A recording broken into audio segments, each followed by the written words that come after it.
Ramsuratkumar A. Sarvam Yogi Ramsuratkumar A.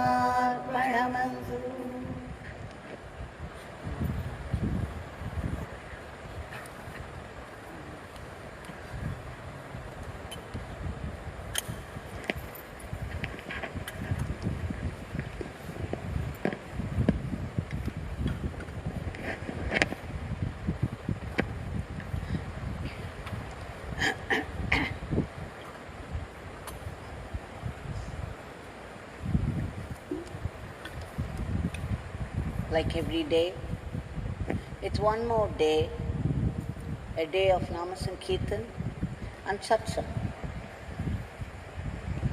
A day without Nama Sankirtan and Satsang is a day that has not been lived.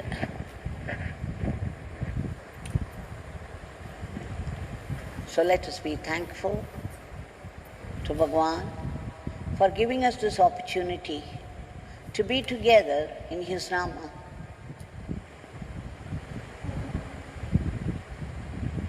This is oneness in Nama. We have been going through day after day for quite some time now different experiences of different devotees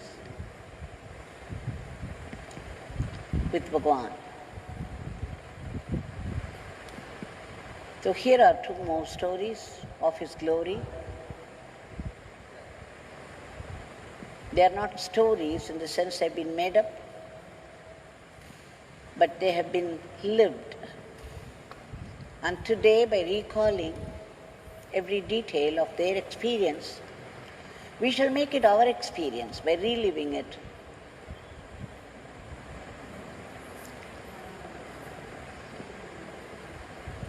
This concerns two great sages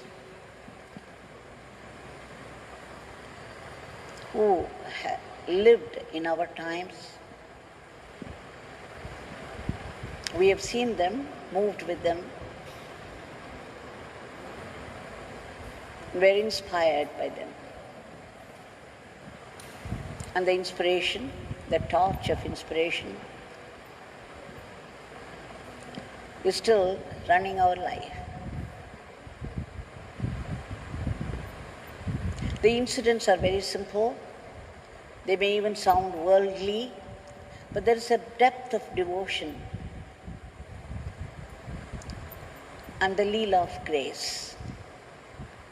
And let's recall that Bhagwan, even at remembering his coconut shell, would bring a flow of grace. And what to say of experiences of the devotees who have lived those experiences.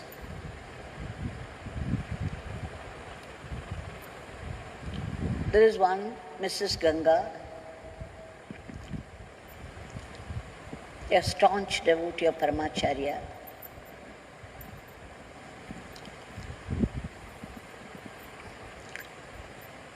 She wanted to marry her youngest daughter off. And of course she would go to Paramacharya for everything that concerned her family. And she went, had darshan of Paramacharya, and then put before him her problem to look for a suitable bridegroom for her daughter, Vijayalakshmi. Of course, Paramacharya blessed. At this time, Pradosham Mama, an uncle by name Pradosham, he came to be called so. And he suggested some name, and Paramacharya approved of it. Said, okay, go ahead. She was happy that she got the signal from him. So she approached the bridegroom. He said he had no objection at all. But when she approached his parents, the parents said that they had a daughter to be married off, and it's only after the marriage of their daughter they would think about they could do the marriage of their son. So it seemed that she had to wait until then. She did not mind doing it. But then, 1 year, 2 years, 3 years, 3 years were gone. And still, they would not give any positive answer. So when she approached them again, they said bluntly that she could look for another bridegroom.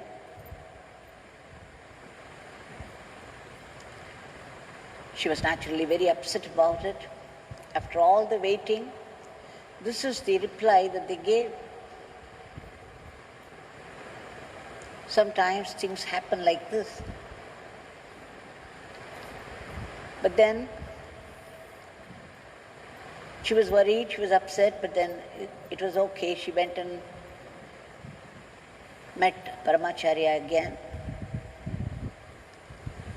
And this time there was a young man around, walking about, and Paramacharya pointed to him and said, "You can marry your daughter off to this boy."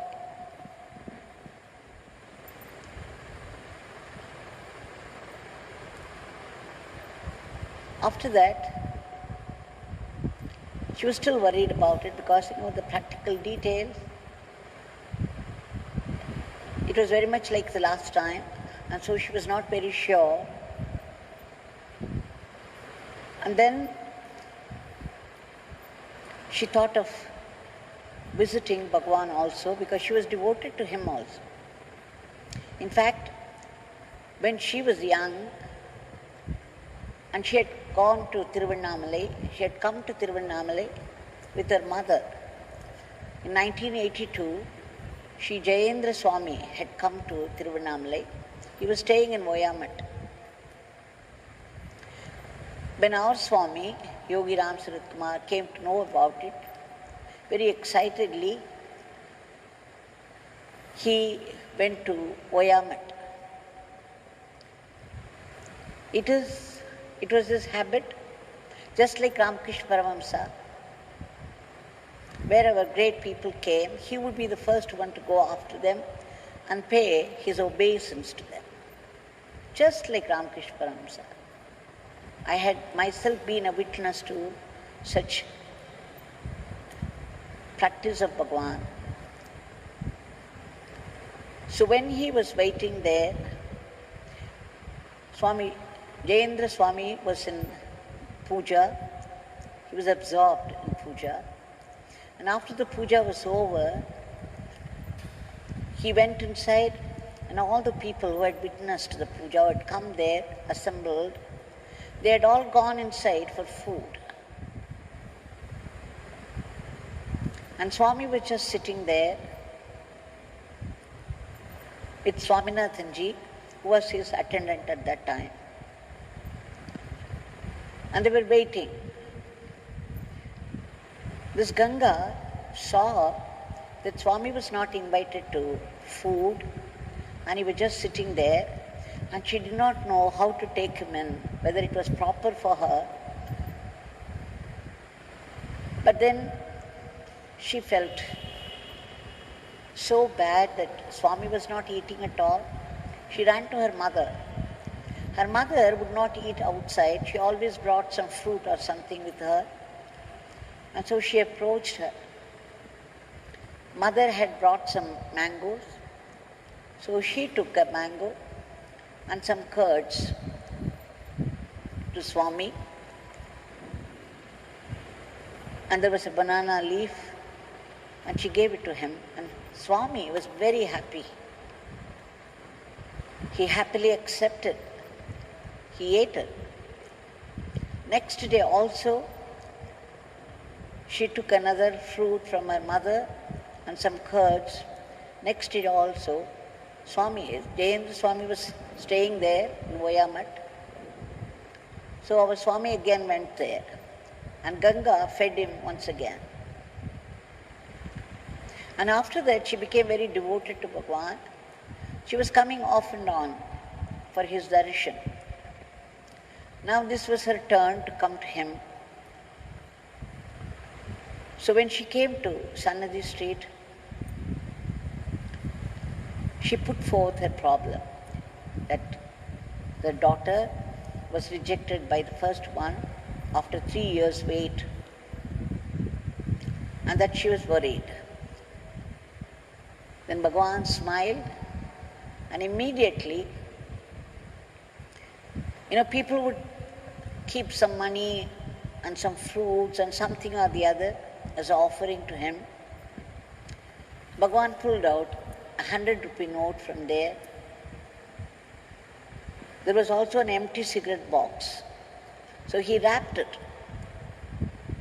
He wrapped the box in the rupee note, and there was a packet of grapes. It was packed and bound by a thread. He took off the thread from the packet, and then here he tied the rupee note, 100 rupee note, and the empty cigarette box together nicely, and then dropped it into her hand and said, Ganga's daughter will be married grandly, her daughter's marriage will be celebrated grandly.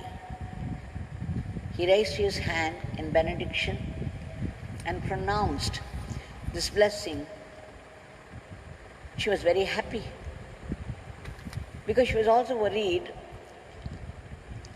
about the expenses. And here Bhagwan was giving her some money, and then she knew that aspect of marriage would be taken care of. And the same, when she returned home, the same day afternoon, she got Paramacharya's message that this boy Raghuraman, the other day he approved. He said you can marry your daughter off to this boy. It seemed that Paramacharya himself called him and asked him to marry Vijayalakshmi. And so Paramacharya had sent word to her saying that she could go ahead with marriage arrangements. Now she knew that both the Mahatmas, that Yogiji knew that Paramacharya had already told Raghuraman that this was being arranged by Paramacharya, and Yogiji supplied the money for it, the financial aspect. See, the two Mahatmas worked together. They were in complete communion with each other. There was such oneness between the two. True to Bhagwan's word, Ganga's daughter's marriage took place in a very grand manner. How did she get money for it? Her son was working in Dubai at that time, and he had saved a lot of money which he sent to her for the marriage expenses. And so you see, every aspect of marriage was well taken care of by the two Mahatmas, and Ganga was very, very happy. This is just as, it looks like a worldly incident. It's just a wedding and two Mahatmas' blessing. But imagine how many people would have been inspired, how many people would have, their faith would have been strengthened, their devotion would have been deepened by this. It also shows the two Mahatmas, they seemed to be two different poles. Paramacharya had a lot of regimen to observe. He would bathe and do the Vedic rituals, the Vedic pujas. His way of life was totally different from the way of life of Bhagwan. He had a mutt to run, and he was deeply rooted in the Vedic culture of India.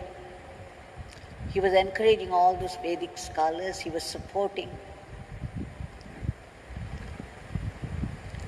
the Vedas, he was protecting, he was arranging for the protection of the Vedas and Vedic Pandits. Paramacharya had done so much for the Vedas. Bhagwan, on the other hand, was in the streets like a beggar of the ancient times. He did not bathe for 40 years. He would have bathed 3 or 4 or 5 times at the most. And that only if he found some water supply in the fields of the farmers. And he would not change his clothes easily. He was wearing dirty, tattered clothes. His hair had not seen oil at all for so many years. But there was one tradition, there was one particular aspect that struck me. Paramacharya used to carry a danda, they call it danda, a stick in his hand, and a saffron cloth was tied to one end of that. And Yogiji was also carrying a bamboo stick in his hand. And he used to tie some dirty cloth, not exactly clothes, but thin tapes of old clothes from his dhoti. He would tie them up to one end of his stick. So it is the rule, the scepter. They were carrying the scepter of God, both, though they were traditionally very different from each other. And there was such oneness between the two. There are many devotees who have witnessed some more incidents, the communication that existed between the two of them. There is another incident. One Venkataraman Vijayalakshmi couple, they were living in Tiruvannamalai at that time. Venkataraman was working in the Department of Education. And one day his wife visited Bhagwan at Sannadi Street house. And Swami unusually gave this lady his hand fan to fan him. And after that, he lay down. And she was fanning and fanning and fanning for 3 hours. After 3 hours, when Bhagwan got up, he found her still fanning so dedicatedly. And then he told her, he inquired about her, and then told her to bring her husband, Venkataraman, in the evening. But when they went, the door was locked. But then they went to the temple and found him sitting there in the shrine of Lord Ganapati. The first time Bhagwan saw Venkataraman, he said, "Come on, Venkataraman, you are my friend." What a blessing. How many of us would have waited and waited and waited for so long to get a smile from him, a nod of recognition. And here, the first time Venkataraman walked in, and Swami said, "Come on, Venkataraman, you are my friend," as though he was meeting an old friend. What fortune for Venkataraman. Anyway, from that day, Bhagwan also told him whenever he got time, extra time, that he must come to Bhagwan. So Venkataraman used to go every day and serve him as much as possible in the spare time he had. One day, Venkataraman received the news that he was transferred to Kanchipuram on promotion. So he could not say no. He came and told Bhagwan, but he was crying so much because he did not want to leave Bhagwan. But Bhagwan did not say much. He gave him a shawl and put the condition that only he, his wife and son. The son was born to them only by Bhagwan's grace. So Bhagwan said, the three of you can use the shawl, but don't give it to anyone else. And then he went inside. He brought some old snacks which were rotting. And then he put them there in the shawl and tied them up. And put it on his shoulder and said, Venkataraman, okay, you can go, but this tank is there, Ayyamkula tank, a tank of water, just opposite to Venkataraman's house. So Bhagwan ordered him to go and throw all those snacks into the tank. It's a holy tank, and Arunachaleshwara, I think once a year he would come and have a bath there. So Bhagwan said, you throw all this into the tank, but keep the shawl with you. You take the shawl to your house. Don't throw that. So when he gave this package to Venkataraman, Venkataraman was very, very upset. Oh, Swami is packing me off. I'm crying so much because I cannot bear to be away from him. And see, he's very readily packing me off. He cried even more, very reluctant to leave Tiruvannamalai. But then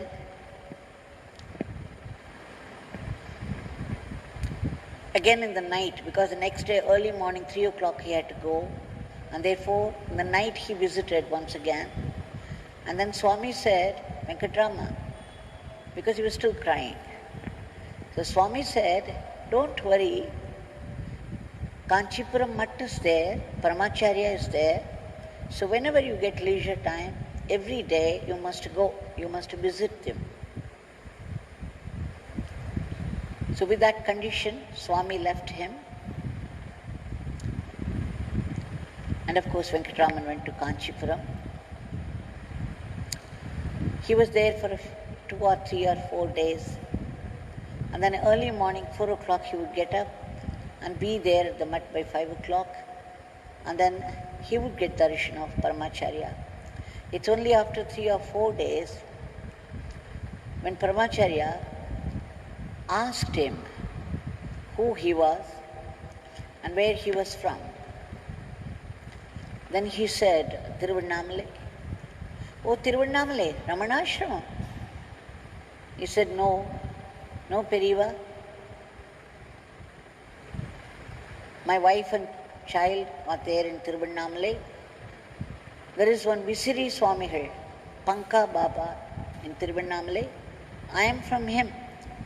And then he said, Swami, I have to get a transfer back to Tiruvannamalai. I want to go back to my wife, child and Visiri Swami. Please bless me. And he was crying. Venkataraman was crying, unable to bear the separation from Bhagwan. And Paramacharya, of course, he knew what Venkataraman was feeling. He quite understood. And then he made a strange gesture, at least it seemed so to Venkataraman.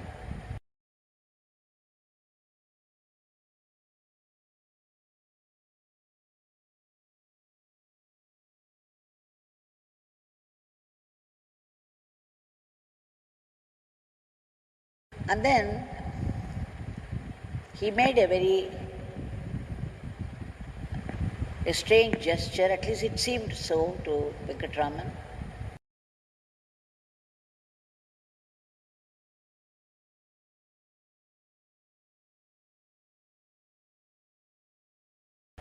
He put his hand on his own chest and gave a rub, and then raised his hand and blessed him. And the same day, afternoon, the morning itself, when he was coming out of Paramacharya, he saw Jayendra Saraswathi Swami, and immediately he went and prostrated to him. And again he put forth his problem. He said, I have been transferred to Kanchipuram, but I want to return to Tiruvannamalai. I want to go back to Yogi Ramsuratkumar. Please bless me to get a transfer from here to Tiruvannamalai. As soon as he said that, Jayendra Periva said, it's done. It's done. Meaning it's already done. Now it was his turn to react. He said, it is done. Yes. And then he went. When he was having his food in a hotel, the news came from the office to come and receive the post, that day's post. Immediately he rushed there and he got the telegram. Of course he could not open it because he had no authority to open it, but the telegram was there. He was very curious about it, and true to his expectation, it carried the message that he was being transferred back to Tiruvannamalai. Only that day morning, he put forth his problem to Pariva, seeking his blessings, and then he met Jayendra Periva, who said it's already done. And now, within an hour, he got the transfer order also, which means even before he put forth his problem before Periva, the transfer order had come. It was on its way to him. So Bhagwan, even while sending him, he was shedding copious tears in front of Bhagwan, unable to bear the separation from him. So Bhagwan, he knew, even while sending him off, that he was going to come back soon by his father's grace. But Venkataraman, in his ignorance, thought Bhagwan was packing him off. He was so ready to pack him off. And he was even more upset. But now, when he got the order, the evening, when he knew from the director that he was transferred, the director of collegiate education was Dr. Venkataraman at that time. He also used to visit Paramacharya and Bhagwan at Channadi Street House. In fact, they both of them met in the Kanchipuram Mutt in front of Periva, in front of Kanchi Acharya. And now the director said, yes, you are transferred to Tiruvannamalai. You can go to Swami there. So Venkataraman was very, very happy. In the meantime, what happened, a curious thing happened. And that day morning at 10:30, when Venkataraman received the telegram, in Tiruvannamalai the scene was different. Two friends of Venkataraman were walking towards a temple. And they were talking among themselves that Venkataraman had gone on a transfer to Kanchipuram. He was very reluctant to do that because he did not want to be separated from Bhagwan. So even as they were talking and coming towards the temple, Bhagwan was coming in the opposite direction. So immediately they prostrated and they talked about Venkataraman and how reluctant he was. Bhagwan said, don't worry, he will be back this evening. Just when Venkataraman was receiving the telegram, here Bhagwan was declaring, pronouncing, oh, Venkataraman will come back. He'll come back this evening itself. And these two friends wondered how it is possible. Venkataraman has joined his duty there in Kanchipuram. I think one has to be there at least for 2 weeks. And so it's not possible for him to come back. Especially the same day. Hardly a few days have gone. And what is the Swami saying? And they wondered. And that day, evening at 7:30, promptly, Venkataraman was back and he was standing before Bhagwan and Bhagwan was waiting for him. He was there outside the house on the steps waiting for Venkataraman. And again, Venkataraman cried and cried, shedding copious tears, but this time it was full of joy. They were joyful tears. So such is the story. Again, it seems to be a worldly thing, a mere transfer from one place to the other. But just see the depth of devotion of a devotee and the relationship, the kinship between a guru and disciple, the service, and how the two Mahatmas acted in unison, and then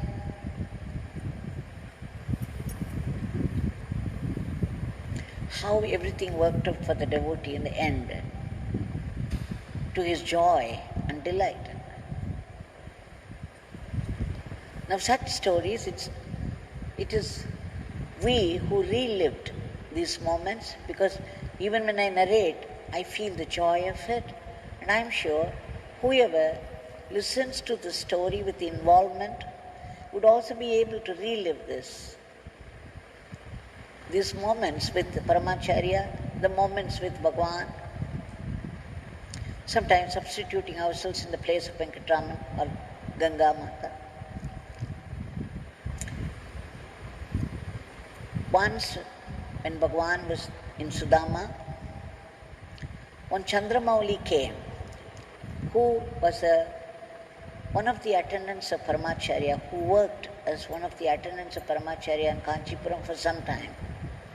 After that, he came and settled down in Tiruvannamalai. He used to visit Bhagwan. And then when he came, I took permission from Bhagwan and asked this Chandramouli,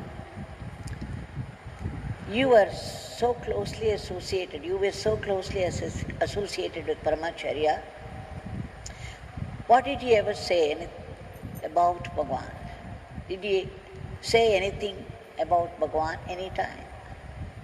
And Chandramouli said, just looking at Bhagwan with folded hands, once Paramacharya, when he mentioned Bhagwan Yogi Ramsuratkumar's name to Paramacharya, Paramacharya raised his hand, pointed to the sky and said, oh, they're all high up there.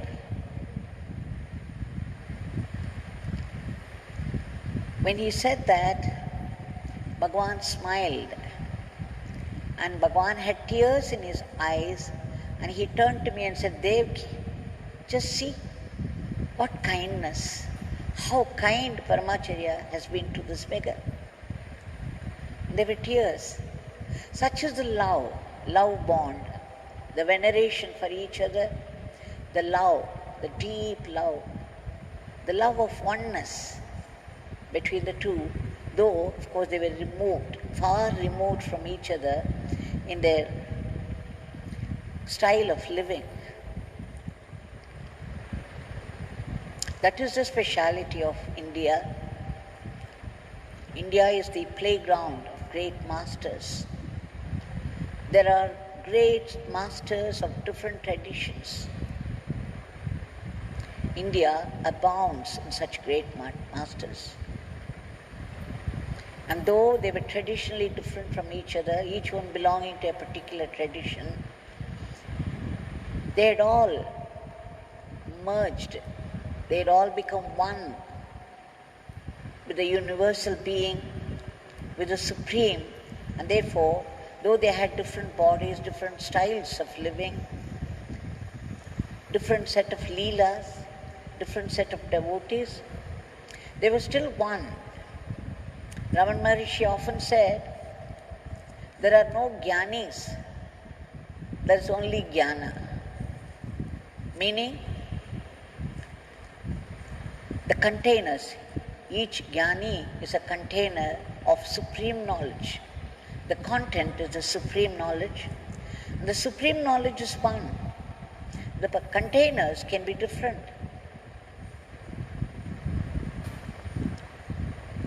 So this is what we see.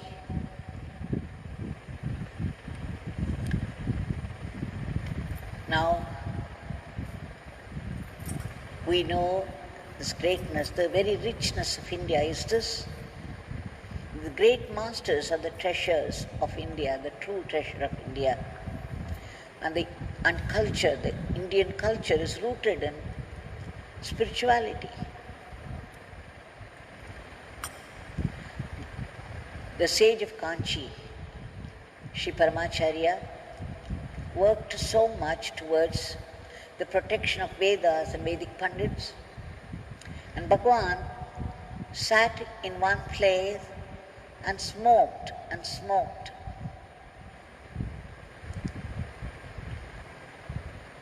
blessing all those Vedic Pandits. He worked in his own way, in his own style, for the protection of Vedas and Vedic Pandits. Again, the style of functioning is different for both, and yet both worked for the same cause. Both were champions of Vedic culture of India. Now this Bhagwan is here right in front of us in the form of his Murti with his hand raised in benediction.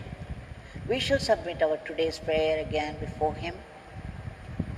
There is nothing he does not know, there is nothing that he cannot do.